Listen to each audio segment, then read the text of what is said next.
Meus queridos alunos, minhas queridas alunas, vamos então dar sequência, não é? A segunda parte da aula em que estamos estudando o tema da competência, né? Competência, um limitador do exercício da atividade jurisdicional, a competência que pode ser vista também como um pressuposto do processo, né? Um pressuposto subjetivo relativo ao juiz, tá? E aí aqui nessa segunda parte, a gente vai debruçar atenção sobre a figura da modificação da competência, beleza? Vamos olhar para o quadro, a gente tem aqui, ó, modificação da competência. Quando que a competência ela pode ser modificada? Nós temos as chamadas causas voluntárias de modificação de competência, tá? E aqui, nas causas voluntárias de modificação de competência, a gente pode encontrar o foro de eleição. Como assim o foro de eleição vai modificar a competência? Bom, é bem simples, ó. Eu tenho um contrato, né? Celebro um contrato e vamos lá, a gente coloca a última cláusula desse contrato, a gente diz assim, ó, as partes que moram em Brasília, as duas moram em Brasília, aliás, as duas moram em São Paulo, mas elas colocam lá, elas convencionam, né? Fica eleito o foro da circunscrição judiciária de Brasília, tá? Então estamos gravando aqui um curso para o Brasil inteiro, até para o pessoal que mora fora e que está estudando. É bom sempre frisar que a distribuição da competência territorial, no que diz respeito à justiça estadual, ela varia um pouco, né? Quem mora aí em estado está acostumado com a expressão comarca, né? Comarca de São Paulo, comarca do Rio de Janeiro, comarca de Curitiba, tá? Mas em Brasília, nós estamos num distrito federal, a justiça estadual, que é exatamente idêntica à justiça de qualquer estado, você tem juiz de direito, você tem desembargador, mas por ser um distrito federal, tá? Ali não se utiliza a expressão comarca, se utiliza a expressão circunscrição judiciária, ok? Então, no meu exemplo aqui do contrato, os dois contratantes moram em São Paulo, mas eles elegem o foro da circunscrição judiciária de Brasília, Distrito Federal, para a solução dos conflitos. Por que isso é uma causa voluntária de modificação de competência? Porque, pela regra geral, um contrato tratando sobre direito pessoal ou sobre direitos reais sobre bens móveis, a regra é que a ação vai ser proposta no foro do domicílio do réu. Os dois, quem quer que seja o réu, mora em São Paulo. Então, o juízo competente já seria o juízo da comarca de São Paulo. Mas a partir do momento que se coloca o foro de eleição no contrato, fixando o foro da circunscrição judiciária de Brasília, o que acontece? Eu estou já fazendo uma modificação de competência, tá? Uma modificação preventiva de competência, ok? E essa modificação decorre de um ato de vontade, tá? Claro que está previsto em lei, o foro de eleição está previsto em lei, mas a implementação dessa modificação da competência ocorre a partir de um ato de vontade das partes, beleza? Então, essa primeira hipótese, o foro de eleição. A segunda hipótese, a gente fala aqui, eu botei preliminar de incompetência relativa, mas em que sentido? Quando houver uma omissão, tá? Omissão. Nesse caso aqui é uma ação, o ato de vontade decorre de uma ação, né? As partes contratantes agem no sentido de alterar a competência, né? No caso aqui, imagina, por exemplo, que uma dessas partes contratantes entrou com a ação em São Paulo, entrou com a ação na comarca de São Paulo.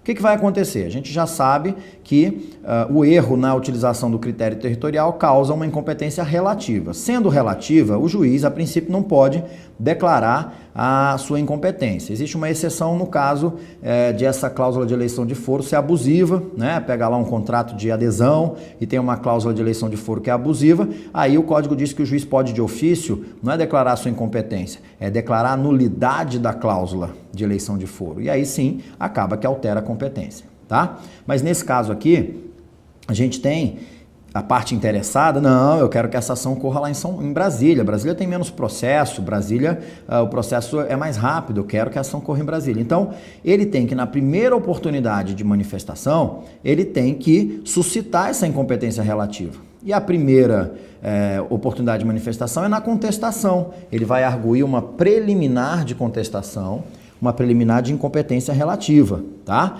Para que o juiz aprecie essa preliminar e diga, é verdade, eu sou incompetente relativamente, então eu tenho que mandar os autos para o juízo de Brasília. Agora, se a parte se omite né? O contrário daqui, aqui ela age, fixando o foro de eleição, alterando a competência, voluntariamente. Aqui o ato de vontade, na verdade, é uma omissão. Ela se omitindo por vontade própria, né, em suscitar essa preliminar de incompetência relativa, o que vai acontecer? Se passar da primeira oportunidade, ocorre a preclusão. Com a preclusão, ocorre a perda do direito de praticar o ato processual, né? E nesse caso aqui, essa omissão, ela provoca preclusão, como eu falei agora, e essa preclusão gera um outro fenômeno processual chamado prorrogação da competência. Como assim prorrogação da competência? Ora, o juiz, ou o juízo, né? O juízo de São Paulo não era incompetente relativamente? Era, em razão do foro de eleição? Era.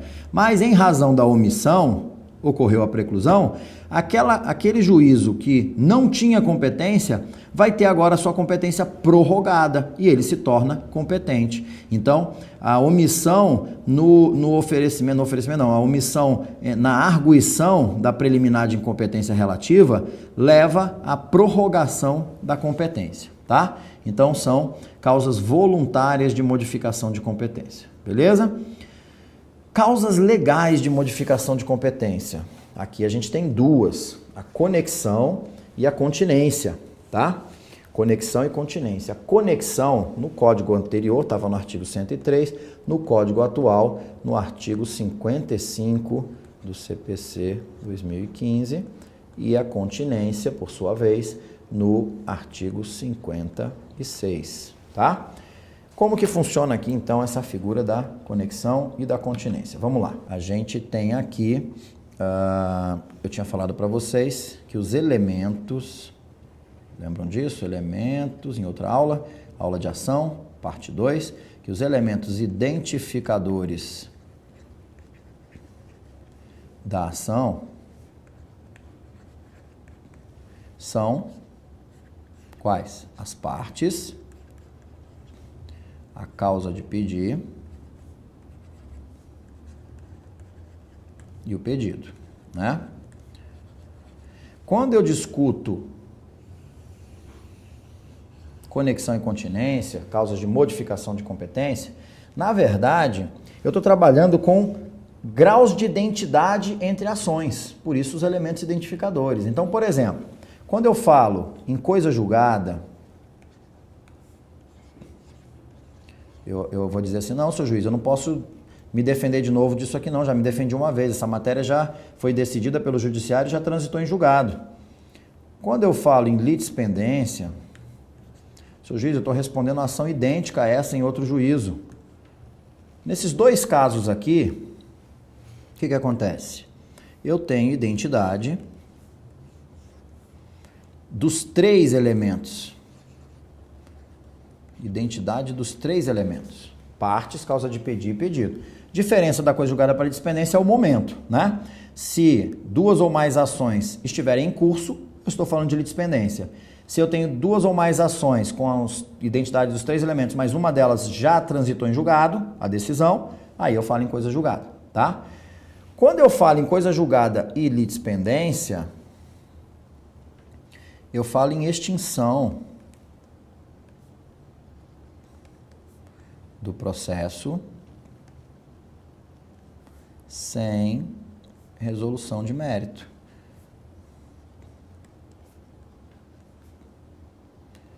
Resolução do processo sem resolução de mérito, tá? Qual que vai ser o critério? O critério continua o mesmo, não alterou de um código para o outro no que diz respeito à indução da litispendência. O critério é a citação válida. Então, o juízo perante o qual ocorreu a primeira citação válida, esse mantém a ação, no caso da litispendência, e, vou botar aqui, indução da litispendência. E as outras têm que ser extintas, sem resolução de mérito, tá? Indução da litispendência. Efeito da citação válida. Agora, quando eu falo em conexão,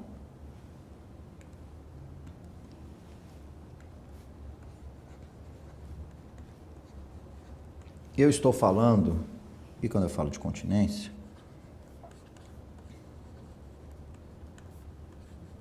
eu não estou falando de ações idênticas, eu estou falando de ações próximas, ações parecidas, tá? Quando que vai ter conexão?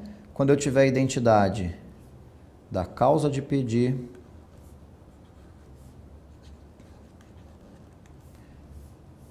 ou do pedido. Não é dos dois, é de um ou de outro, tá? E falou em partes? Não, quando eu tiver identidade da causa de pedir ou do pedido. Então o artigo 55 vai dizer lá mais ou menos assim: reputam-se conexas duas ou mais ações quando entre elas houver identidade da causa de pedir ou do pedido. No caso da continência, aí aqui a gente já é o seguinte, a gente tem identidade aqui só de um, né? Um elemento. Na caso da continência, a gente tem identidade das partes e da causa de pedir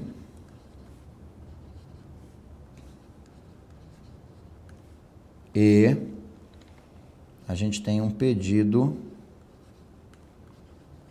mais amplo que abrange o da outra ação, tá? Seria mais ou menos assim, ó. Primeiro deixa eu destacar o E e lembrar que as partes aqui também tem que ser as mesmas, tá? Então a gente tem assim, ó, fazer aqui em cima, só para comparar, ó. Conexão, eu tenho uma ação que o A entrou em face do C, está na 10ª Vara Civil de São Paulo.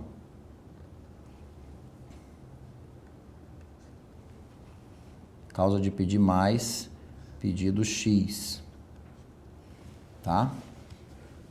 E aí o B entra com uma ação em face do C, mesma causa de pedir, foi uma batida de carro, mesmo acidente, só que tanto A quanto B estão atribuindo a responsabilidade do seu prejuízo a C.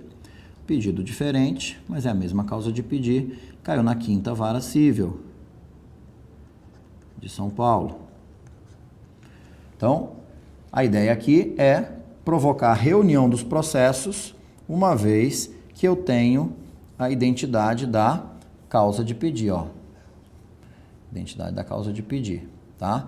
Então, como eu tenho identidade da causa de pedir, eu vou dizer que essas ações são conexas, ok? Qual o critério para definir a prevenção? Então, a prevenção, no caso das ações conexas, prevenção para reunião de ações conexas.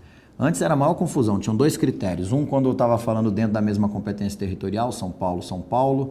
O outro, quando eu falava competências territoriais diferentes, São Paulo, Brasília, São Paulo, Guarujá, tá?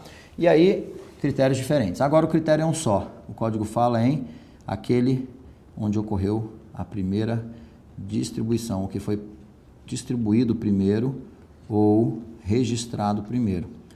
Quando que é um, quando que é o outro? Distribuição, quando eu tenho mais de um juízo com a mesma competência, tá? Aí é livre de distribuição, sorteio. Ou registro, eu tenho uma vara de competência única, só uma vara, então aí registro a petição, acabou, ela já está preventa, tá? Para qualquer outra ação conexa. Então, os processos serão reunidos perante o juízo prevento, ok? Agora, olha só, a continência, então aqui a gente está falando de conexão. A continência, ela vai ocorrer assim, ó, num exemplo bem simples. Eu tenho aqui, o A entra com uma ação em face do B, causa de pedir mais, pedindo dano material X. Aí, depois você fala, não, pedir dano moral também. Ao invés de entrar com a ação só pedindo dano moral, ele vai e complementa aqui, dizendo, repete o pedido X e acrescenta o pedido Y, a mesma causa de pedir. Essas ações, elas são, uma contém a outra, né? Daí a ideia de continência. Qual ação que contém qual? Então a gente vai olhar aqui, ó, essa ação aqui contém essa, porque ela tem as mesmas partes, ela tem a mesma causa de pedir, ela tem o mesmo pedido, mas esse pedido, por ser mais amplo, abrange o pedido da outra. Então, essa ação é maior do que essa, né? Essa ação contém a outra, tá? Então, aqui eu tenho uma situação de continência. Na continência, tem artigo que fala que os processos em que ocorre continência serão reunidos? Não, não tem. O artigo que a gente tem que trata de reunião diz assim, o artigo, na verdade é o artigo 55, né, que diz no parágrafo 1º, os processos de ações conexas serão reunidos para decisão conjunta, salvo se um deles já houver sido sentenciado, tá? No artigo que trata de continência, não fala dessa reunião para decisão conjunta, tá? Na verdade, assim, no Código 73 não falava, né? E aí é o ponto que eu quero chegar aqui. O Código Novo até diz lá no 57, diz quando houver continência e a ação continente tiver sido proposta anteriormente, no processo relativo à ação contida, será proferida sentença e resolução de mérito. Caso contrário, as ações serão necessariamente reunidas. Mas por que o Código Antigo não falava sobre reunião e por que eu não preciso me incomodar com um comando de reunião? Porque, ó o detalhe, toda ação continente não tem que ter identidade entre a causa de pedir? Toda ação que tem identidade de causa de pedir não é uma ação conexa? Toda ação conexa não tem que reunir perante o juízo prevento? Então, na verdade, quando a gente olha para a continência, a gente sempre vai estar olhando para uma conexão, pela causa de pedir, tá? E aí é possível, não é possível não, na verdade é uma obrigação agora, falem necessariamente reunidas as ações, serão necessariamente reunidas, ok? Uma outra observação importante aqui sobre a reunião de processos é que agora, vou botar nessa outra tela aqui, essa observação é muito importante. Qual? O artigo 55, que fala da conexão, tá? No parágrafo 1º, fala da reunião das ações conexas, ok? O parágrafo 2º fala da reunião em casos de execução, processo de execução de um título com a ação em que você impugna o título, que você quer desconstituir o título numa ação de conhecimento, tá? Estou trabalhando ali de modo geral no caso da execução. Agora, olha só, artigo 3º, inovação total. Isso aqui é por conta das decisões do Poder Judiciário, que você demonstrava a conexão e sempre vinha uma decisão dizendo que não reconhecia, que a causa de pedir só a próxima, a remota não era igual, que não era caso de reunião. Então o legislador está criando aqui uma nova situação de reunião. Ele fala em que quando houver risco de decisão ou de decisões conflitantes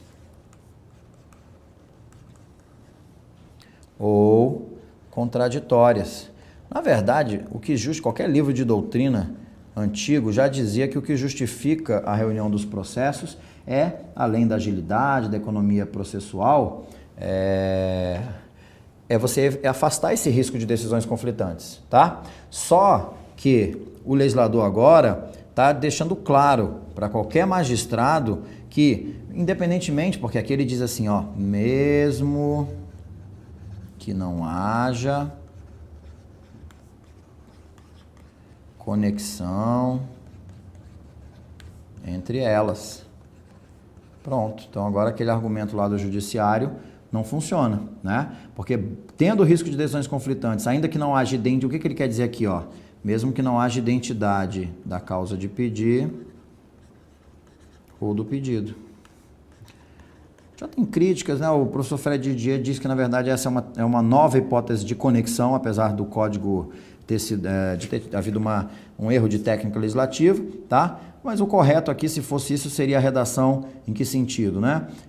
Que consideram-se conexas também, ou consideram-se conexas ainda, as ações em que ficar evidente o risco de decisões conflitantes ou contraditórias. De todo modo, a gente tem essa nova hipótese de reunião de processos, de ações, mesmo que não haja conexão entre elas. Beleza?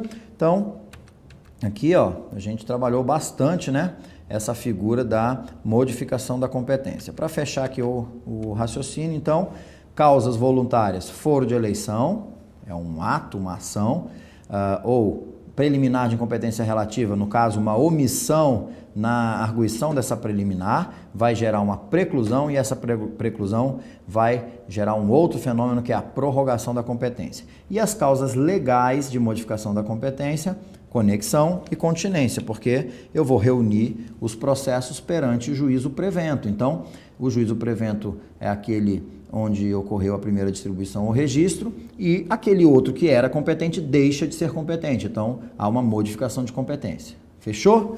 Então, beleza.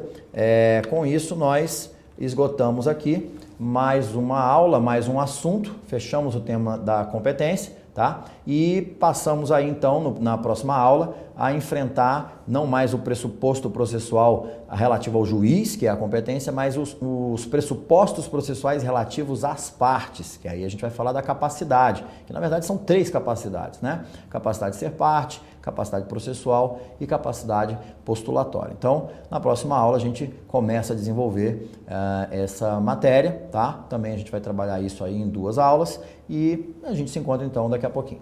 Até já.